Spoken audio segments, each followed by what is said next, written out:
मी काय म्हणतो, आपण बेडरूम मध्ये जाऊन बोलूयात काय? तू ना रागीट नाहीयेस माझ्या नवऱ्यासारखा. बेस्ट.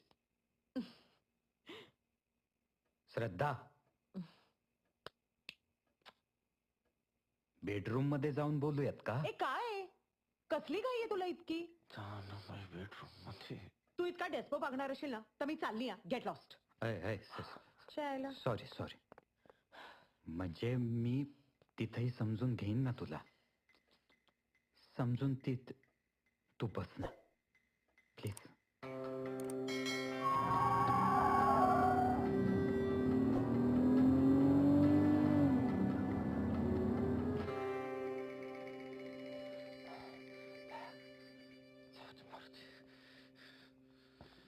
बड़े अच्छे लगते हैं